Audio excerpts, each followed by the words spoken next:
ये कहानी बहादुरी और आत्मविश्वास की मिसाल है जो हमें सिखाती है कि इंसान को हमेशा अपने आप पर विश्वास करना चाहिए।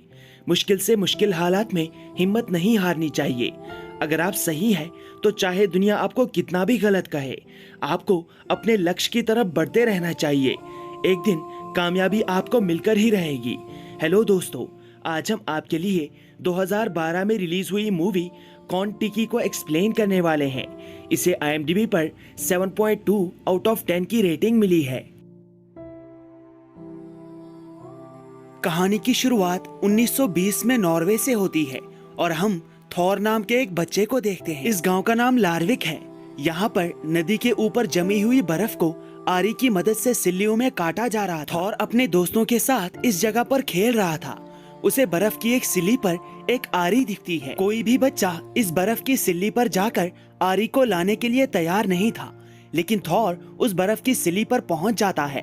जैसे ही वो उस आरी को लेता है तो पानी के अंदर गिर जाता है। वो पानी के अंदर डूबने ही वाला था, लेकिन तभी एक बच्चा उसे पानी से बाहर खींच लेता है। इस हादसे की वजह से थॉर काफी बीमार हो जाता है।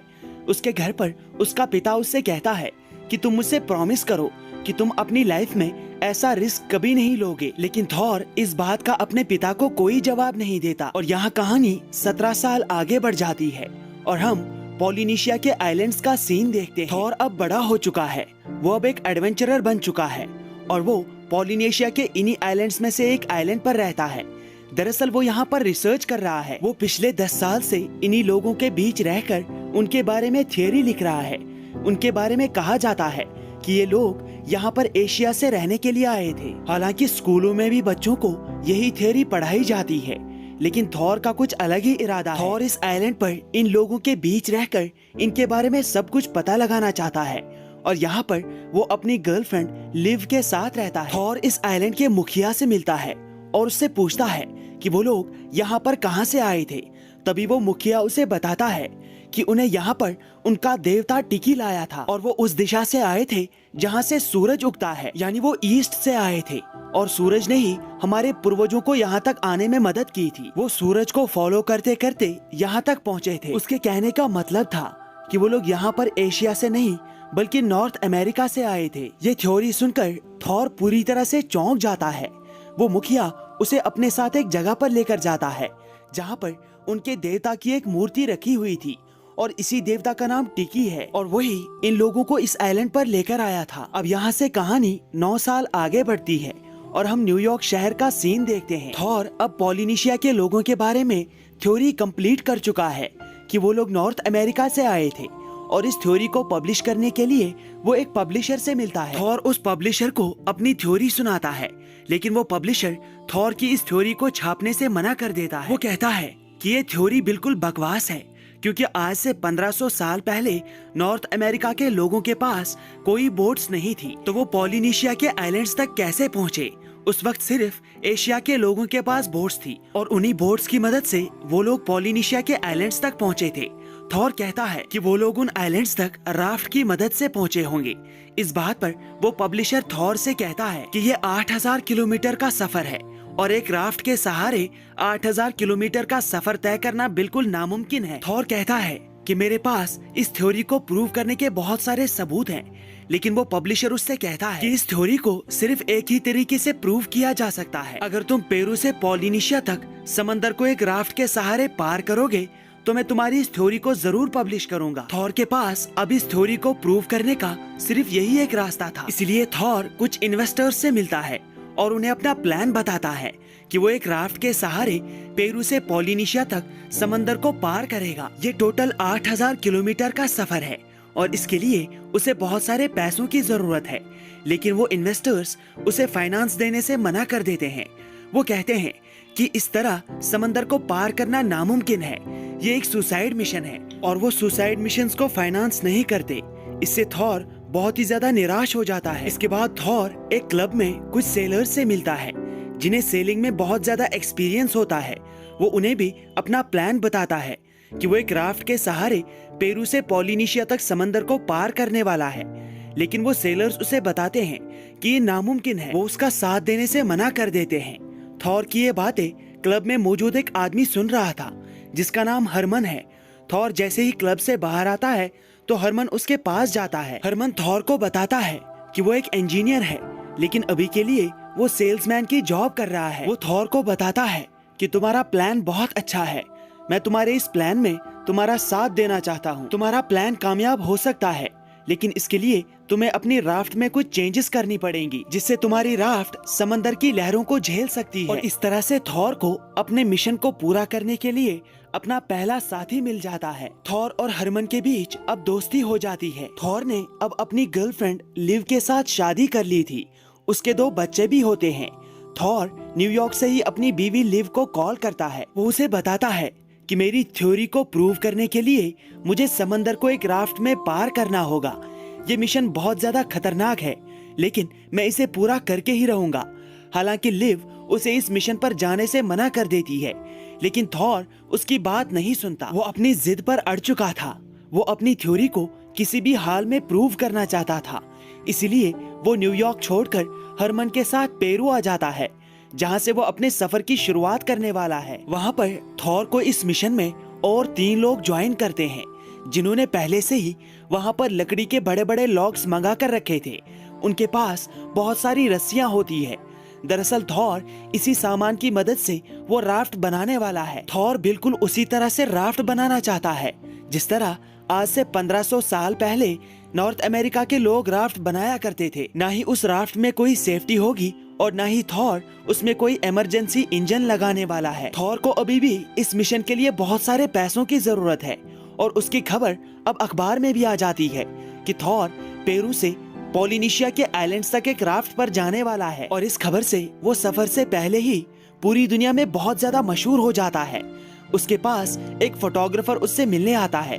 वो थॉर से कहता है कि मैं भी तुम्हारे इस मिशन को ज्वाइन करके तुम्हारे मिशन की डॉक्यूमेंट्री बनाना चाहता हूँ। उससे मेरा मकसद भी पूरा हो जाएगा और तुम्हें डॉक्यूमेंट्री के बदले अच्छे खासे पैसे मिल जाएंगे। थॉर उसे अपने साथ ले जाने के लिए तैयार हो जाता है और इस तरह थॉर टोटल 6 लोगों की एक टीम बना लेता है। इसके बाद थॉर फंडिंग के लिए पेरू के एक बहुत ही ज्यादा अमीर आदमी से मिलता है और उसे अपना प्लान बताता है।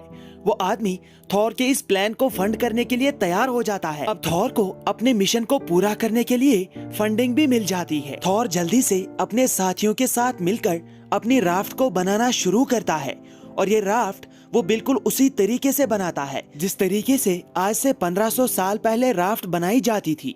इस राफ्ट में वो सिर्फ लकड़ी और रस्सी का इस्तेमाल करता है, क्योंकि आज से 1500 साल पहले इनके अलावा और किसी भी चीज से राफ्ट नहीं बनाई जाती थी। थॉर इस राफ्ट के सेल पर टिकी देवता की एक तस्वीर भी बनाता है और कई दिनों की कड़ी मेहनत के बाद थॉर की राफ्ट बनकर तैयार हो जाती है। और अब फाइनली वो दिन आ जाता है जब थॉर अपने साथियों के साथ इस सफर पर निकलने वाला था। इन सभी को देखने के लिए इस जगह पर बहुत सारे लोग जमा हुए थे और अब आखिरकार थॉर अपनी थ्योरी को सही साबित करने के लिए अपने इस खतरनाक मिशन पर निकल जाता है। थॉर अपने साथ सिर्फ एक रेडियो और खाना लेकर जाता है। इनका पहला दिन समंदर में बहुत शांति से गुजरता है। ये लोग अपने इस सफर को बहुत एंजॉय कर रहे थे। इन्हें जरा भी अंदाजा नहीं था कि समंदर का सफर कितना खतरनाक होता है और आगे इनके साथ क्या क्या होने वाला है। इनके सफर के चौथे दिन पर समंदर में बहुत भयानक तूफान आता है। सभी लोग राफ्ट को कंट्रोल करने की कोशिश में लग जाते हैं। ये लोग सेल को नीचे उतार लेते हैं, लेकिन इसी कोशिश में थॉर पानी में गिर जाता है और हमें पता चलता है कि उसे तैरना नहीं आता। सही समय पर उसके साथी उसे राफ्ट में खींच लेते हैं। अगले दिन तक तूफान शांत हो जाता है और हम देखते हैं कि तूफान की वजह से इनकी राफ्ट को काफी नुकसान हुआ है, लेकिन ये लोग हिम्मत नहीं हारते, बल्कि सभी लोग मिलकर फिर से अपनी राफ्ट को ठीक करते हैं। इन्हें अब समंदर में सफर करते हुए कई दिन बीत जाते हैं और अब धीरे धीरे इनका सफर मुश्किल होने लगता है। इनका रेडियो खराब हो जाता है और एक बहुत बड़ी व्हेल मछली इनकी राफ्ट के चारों तरफ घूमने लगती है। ये व्हेल बहुत समय तक इनकी राफ्ट के आसपास घूमती है, लेकिन इससे हरमन बहुत ज्यादा डर जाता है। उसे लगता है कि उनका अंत अब नजदीक आ चुका है, इसीलिए वो अपने हाथ में एक हथियार उठाता है और जैसे ही वो व्हेल मछली फिर से इनके पास आती है तो हरमन उस पर वो हथियार फेंक देता है। उस हथियार पर एक रस्सी लगी होती है जो इनकी राफ्ट के साथ बंधी हुई थी। वो व्हेल मछली इनकी राफ्ट को खींचने लगती है, लेकिन तभी अचानक से ये लोग रस्सी को काट देते हैं और बहुत मुश्किल से इनकी जान बच जाती है। हरमन की इस हरकत से बाकी लोगों को गुस्सा आता है। वो हरमन पर बहुत गुस्सा करते हैं, लेकिन थॉर उन्हें समझाता है कि इस राफ्ट का कैप्टन मैं हूँ, इसलिए हरमन को कोई कुछ नहीं बोलेगा, मैं उसे खुद समझाऊंगा। अब इन्हें समंदर में बहुत दिन बीत जाते हैं और धीरे धीरे हरमन की दिमागी हालत खराब होने लगती है। उसे ऐसा महसूस होता है कि इन्होंने जिन रस्सियों की मदद से अपनी राफ्ट को बनाया है, वो रस्सियां पानी की वजह से खराब हो रही है और किसी भी समय इनकी राफ्ट टूट सकती है और इनकी जान जा सकती है। हरमन किसी हद तक ठीक सोच रहा था, क्योंकि पानी की वजह से रस्सियां खराब हो जाती हैं, लेकिन अभी उन्हें खराब होने में बहुत टाइम बाकी था। एक दिन थॉर अपने सभी साथियों की तस्वीर लेने के लिए एक लाइफ बोट में बैठकर अपनी राफ्ट से दूर चला जाता है, लेकिन तभी उसके आसपास बहुत सारी शार्क्स घूमने लगती हैं। राफ्ट पर मौजूद थॉर के साथी उन शार्क्स को देख लेते हैं, इसलिए वो उस लाइफ बोट को जल्दी से अपनी राफ्ट की तरफ खींचते हैं। इससे पहले कि शार्क्स थॉर पर अटैक करती, वो लोग थॉर की जान बचा लेते हैं। थॉर का एक साथी इस सफर पर अपने एक पालतू तोते को भी लेकर आया था, लेकिन अचानक से वो तोता पानी में गिर जाता है। लेकिन तभी शार्क उस पर अटैक करती है और उसे खा जाती है। ये देखकर थॉर के साथी को बहुत गुस्सा आता है। ये शार्क ज्यादा बड़ी नहीं थी, वो अभी भी इनकी राफ्ट के पास ही होती है, इसलिए थॉर का साथी उसकी पूंछ को पकड़कर उसे अपनी राफ्ट पर खींच लेता है। थॉर का साथी उससे अपने तोते का बदला लेने के लिए उस शार्क को मार देता है, लेकिन उस शार्क का खून पानी में मिल जाता है और उसे सूंघते हुए वहाँ पर बहुत सारी शार्क्स आ जाती हैं। वहीं हरमन अपनी राफ्ट से एक बहुत बड़ा बक्सा निकालता है, जिसके अंदर स्टील वायर्स होती हैं।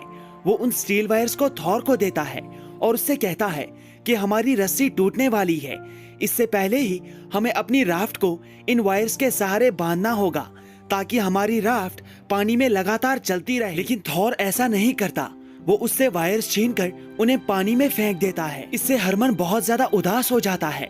वो वहाँ से जाने लगता है, लेकिन तभी उसका पैर फिसल जाता है और वो पानी में गिर जाता है। वो राफ्ट से दूर चला जाता है।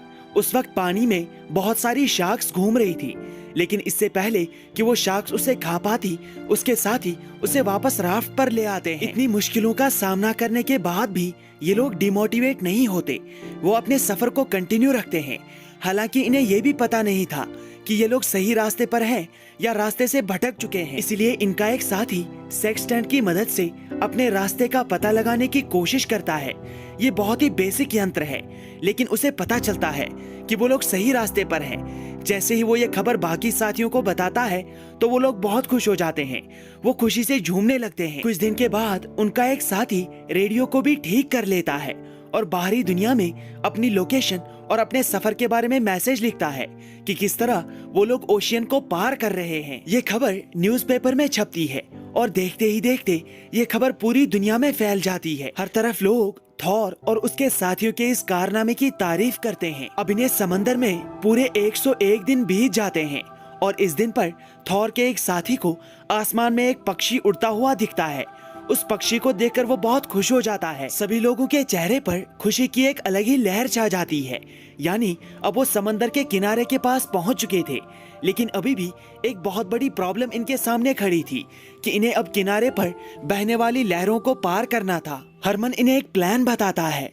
वो कहता है कि हर 12वीं लहर के बाद आने वाली 13वीं लहर सबसे ज्यादा पावरफुल होती है, इसीलिए हमें 13वीं लहर तक अपनी इस राफ्ट को किसी तरह रोक कर रखना होगा और 13वीं लहर निकल जाने के बाद हम आराम से समंदर के किनारे तक पहुंच सकते हैं। हरमन का ये प्लान बाकी साथियों को बहुत पसंद आता है, इसीलिए वो अपनी राफ्ट पर मौजूद हर एक भारी चीज को इकट्ठा करते हैं और उसे एक एंकर बनाते हैं और उसे पानी में डाल देते हैं ताकि वो 12 लहरों को एक जगह पर रुककर पार कर सकें। लेकिन 13वीं लहर से पहले ही इनकी रस्सी कट जाती है और पानी इन्हें अपने आप ही आगे बढ़ाने लगता है। ये लोग अब लहर की मदद से उस आइलैंड की तरफ बढ़ते हैं। ये लहर बहुत ऊंची और बहुत ताकतवर होती है। इनमें से किसी को भी उम्मीद नहीं थी कि ये लोग उस लहर को पार कर पाएंगे, लेकिन खुशकिस्मती से इन सभी की जान बच जाती है। इनकी राफ्ट भी बच जाती है और ये लोग आखिरकार 101 दिन के सफर के बाद उस आइलैंड पर पहुंच जाते हैं, जिस पर जाने के लिए इन्होंने अपना सफर पेरू से स्टार्ट किया था। इस आइलैंड पर पहुंचने के बाद थॉर बहुत ज्यादा खुश होता है, उसे अलग ही सेटिस्फैक्शन मिलता है और उसके साथ साथ उसके साथी भी खुशियां मनाते हैं और आखिरकार थॉर अपनी थ्योरी को साबित करने में कामयाब हो जाता है। और इसी के साथ ये मूवी यहाँ पर समाप्त होती है। Thank you, take care and good bye.